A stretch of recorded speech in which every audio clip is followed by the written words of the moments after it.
大家好，欢迎回到南方了，我是岳哥。真实报道，仗义发生。画面上这一位是厉有为先生，86岁高龄了，中共改革开放派的代表人物之一，在上一世纪90年代比较长时间主政深圳，担任过深圳市的市长、深圳市的市委书记。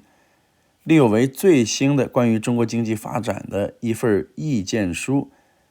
在上传这则视频的时候，北京时间2月28日，基本上各大平台都删除的干干净净。但是厉有为作为中共已经退休的高阶官员，在敏感的时间节点做非常敏感的意见表达，还是非常值得关注和玩味的。首先来看看厉有为的这一封公开信，署名的时间是2024年的2月26日，主题或者说标题是关于对筹备民营经济促进法的意见。所以从表面上来看，厉有为谈的是目前立法进程加速的民营经济促进法，但是把整个意见信看下来，其实厉有为谈的是目前中国经济发展过程中最根本性的问题。他呼吁透过修宪来突破中国目前经济发展的最大障碍，就是不同所有制的企业没有办法得到一视同仁的对待。厉有为先生的建议大概是以下9条，就快速的分享一下。第一条，在社会主义市场经济条件下，对市场主体企业的立法十分重要。厉有为就介绍深圳在获得立法后，对市场主体进行了4个方面的立法，而这4个立法是按照企业组织形态来进行的，而不是按照所有制进行立法的。紧接着第2条建议，按企业组织形态立法有利于各种不同所有制企业在同一个市场内公平竞争。第3个意见，如果按不同所有制立法，就要有全民所有制企业条例、集体所有制企业条例、民营企业条例或者是促进法，对不同所有制企业有不同的法律规定、优惠或者是约束，不利于形成全国统一的大市场，易造成市场分割和不公平竞争。所以从这条来讲，其实他对所谓的民营经济促进法，民营2个字，厉有为是不满意的，或者说是不认同的。第4条，他表示现在的问题不是对民企促进不够，而是从根本上要落实中共中央文件中提出的一视同仁不够，是这个问题。第5条，他建议就来了，要修改宪法第12条，无论公共财产和私人财产都依法神圣不可侵犯。他表示宪法第13条没有必要存在了。我去查了一下，厉有为所提到的建议修改的第12条，目前的表述是社会主义的公共财产神圣不可侵犯，国家保护社会主义的公共财产，禁止任何组织或者个人用任何手段侵占或者破坏国家的和集体的财产。厉以宁认为没有必要存在的第13条，目前主要的说法是公民的合法的私有财产不受侵犯，国家依照法律规定保护公民的私有财产权和继承权，国家为了公共利益的需要，可以依照法律规定对公民的私有财产实行征收或者征用，并给予补偿。厉有为的第6条建议就是他希望修改宪法的第6条，无论国有经济还是民有经济，都是社会主义国家的经济基础。这个第6条说的是什么呢？稍微长一点，就是中国社会主义经济制度的基础是生产资料的社会主义公有制，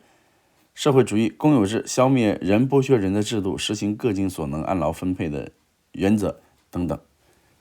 第7条建议，厉有为就呼吁修改宪法第7条，国有经济和民有经济不分主次，共同发展。中国宪法第7条规定，是国有经济及社会主义全民所有制经济是国民经济中的主导力量，国家保障国有经济的巩固和发展。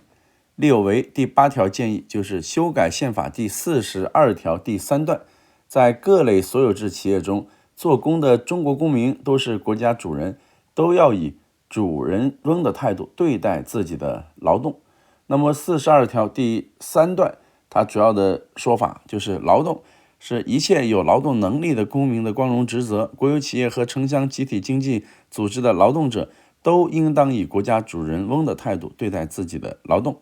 国家提倡社会主义劳动竞赛，奖励劳动模范和先进工作者，国家提倡公民从事义务劳动。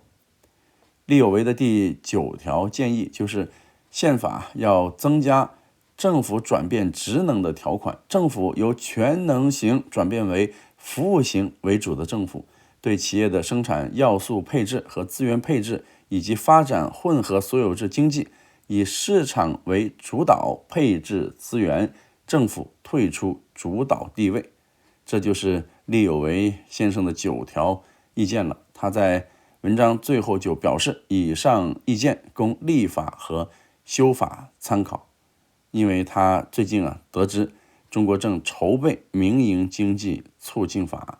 所以呢他就写下了上面提到的意见。利有为的这一封意见信建言书那发出来之后，我看到2月28日在一些社交群组里还是传的比较的广，议论也是比较的多。当然海外的社交平台那相关讨论就更加密集了。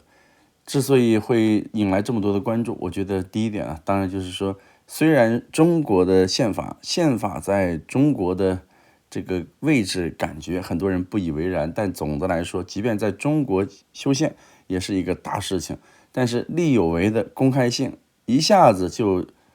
修改、删除、增加涉及到的条款大概是6项，等于说要对6处进行宪法的修改，规模就是很大了。利有为其实多年以来都直言不讳，认为中国的宪法需要修改。到了2月26日这一次，他是把过往的一些提法看上去是进行了一个汇总。而且利有为发出这一封公开性意见书的时间是很敏感的，3月初就要举行两会了。而且利有为他不是一般的体制内的人士，在中共的自由派、改革开放派的这些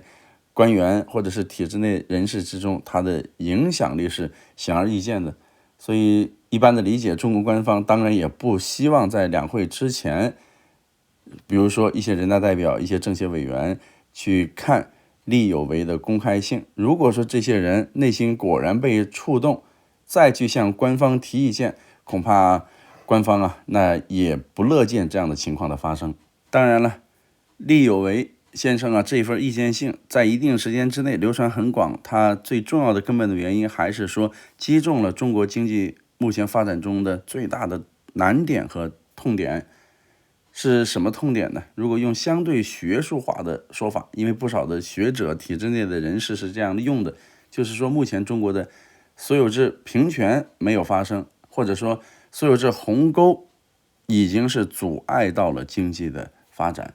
包括利有为先生，他曾经在中国的2期工作过，他的老同事陈清泰曾经长期担任温家宝的智囊，他也有过类似的表述。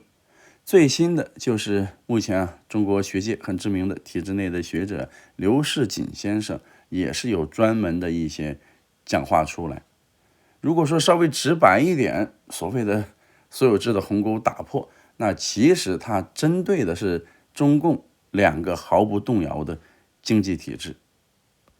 2个毫不动摇是中共2002年提出来，但是在习近平执政以后呢，是多次反复在强调。所谓的2个毫不动摇，就是毫不动摇的巩固和发展公有制经济，毫不动摇的鼓励支持和引导非公有制经济发展。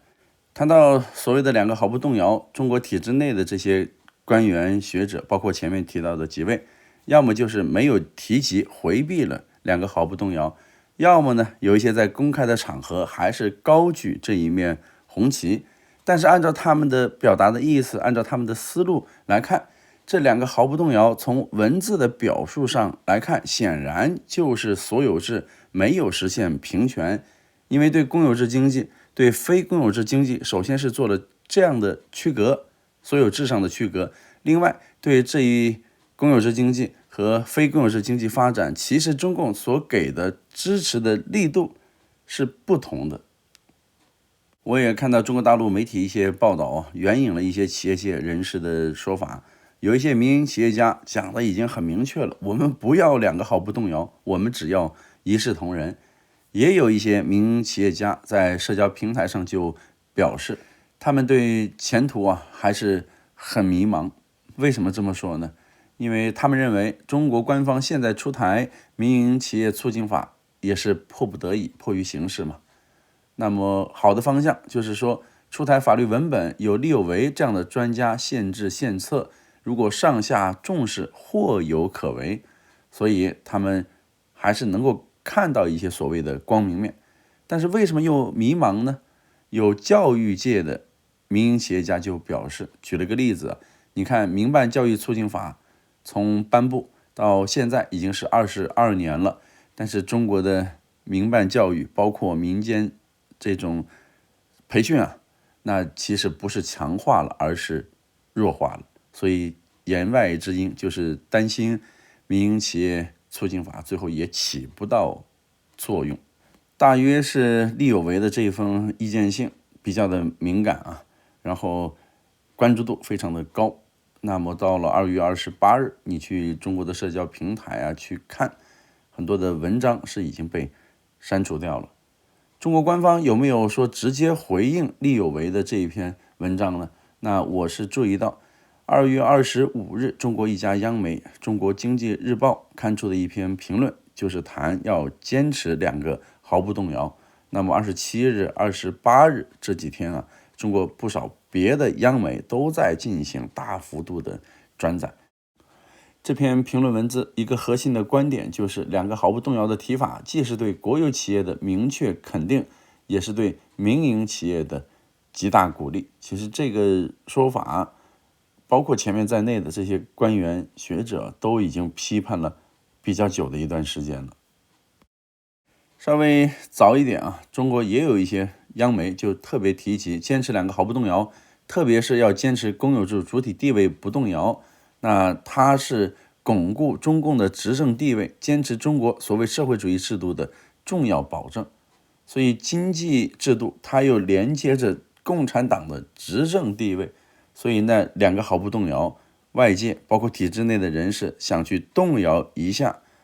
中国官方，那当然是非常的谨慎，甚至是很警惕的。最后围绕着利有为的公开性，我们来做一些评论，有一些评论也是汇总各方面的声音，也欢迎大家在视频下方来留言。第一点，利有为或者说利有为们去提意见，因为它涉及到甚至是说直接冲击到中国的经济制度，那他们内心当然是有压力的，甚至也是有一定的风险的。利有为都80多岁奔90岁去了，这个年纪就是含饴弄孙，或者在家里摆摆花弄弄草，就时间打发过去了。但是他作为中共的党员，还是要去写去说。所以可以看到，在中共的内部显然是有所谓的自由派、开明派，或者是所谓的改革开放派的。我个人在过去的采访中其实也有一些接触，是能够感受到这一点的。当然他们是不是力量能够集结，力量集结之后大到去推动所谓的保守派，或者说推动中国的改革开放，这个是另外一回事。最近的例子，比如说您看郁新安，这个是河南社科院院长，已经退休了。张锡贤中共党校教授，他们最近就是在湖南发起了所谓的解放思想大讨论运动之后，其实想去放炮，希望中国在整个国家范围之内有一波高潮出现，去推进解放思想。可惜没有出现，但是能够看到这些学者他内心的一个想法。其实中国的不少改革开放派，包括大学党校的一些教授，那其实在政治改革上也是持一个推进态度的。比如说利有为在习近平成为中共党魁，胡温新政当时还是热词的时候，那大概就是11年前、12年前，他就写了不少的文章，也是呼吁中国要推进政治体制改革。因为政治体制已经在许多方面显得不那么适应了，甚至是产生了不少深层次的矛盾。这些矛盾如果不化解，轻则是阻碍经济社会发展，重则政息人亡。这个是10几年前了。那习近平第3个任期都已经开始了第2年了。力有为当年所提到的，比如说要打造宪政国家，围绕着宪法来建立法治体系，以及中共的一些内部改革，包括选举的制度化、民主化。中共的党员，特别是官员要向外界社会公布自己的财产、纳税的情况，包括要取消政法委，要让司法系统得到独立运作的机会。这些政治体制改革的思路方法，这么多年下来没有往前推进，用不少观察人士的说法，反而是开了倒车。所以力有为在2月26日的意见信中，那当然没有提政治改革。这么多年下来，敢于在公开场合谈政治体制改革的体制内的官员学者已经是越来越少，基本上是找不到了。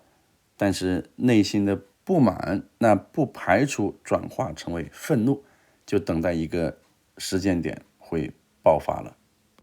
第2点，关于民营经济促进法，力有为所直接针对的这个法律，还是有必要再多说几句。根据中国全国人大所发布的5年期的立法规划以及2024年的立法计划，之前是没有看到民营经济促进法的，所以这样的一部法律，它的立法速度的加快，显然是中国官方确实是急了，对于经济形势不确定性是有了一定的紧迫感。关于中国的民营经济，一般的说法就是5、6、7、8、9。5那指的就是贡献了50%以上的税收；6 60%以上的国内生产总值；7 70%以上的技术创新成果；8指的是80%以上的城镇劳动力就业；9指的是90%以上的企业数量。所以如果说中国民营企业的精气神迟迟不恢复，状态能量迟迟发挥不出来，对中国经济的副作用那当然是非常大的。但是民营经济促进法如果不解决所有制鸿沟的问题，那这部法律就像前面那一位教育界的民营企业家所说、所暗示的，那搞不好就和民营教育促进法和民办教育促进法一样，要么就是沦为鸡肋，要么呢还适得其反，是阻碍了民营经济的发展。20多年前，其实我也当时是报道过中国的民办教育促进法，当时不少投资办教育的老板就表示他们很困惑，本来中国官方是要推进民办教育的发展，怎么又搞出来了一个盈利性和非盈利性两类，然后呢一些支持政策有所区别，所以他们当时其实是不满意的。中共在这个方面会做出调整，或者说做出让步吗？可能性目前来看是没有，因为在围绕着民营经济促进法立法的一次座谈会上，贺荣中国司法部的部长他就特别强调要坚持以习近平新时代中国特色社会主义思想为指导，坚持2个毫不动摇，加快制定民营经济促进法，促进民营经济发展壮大。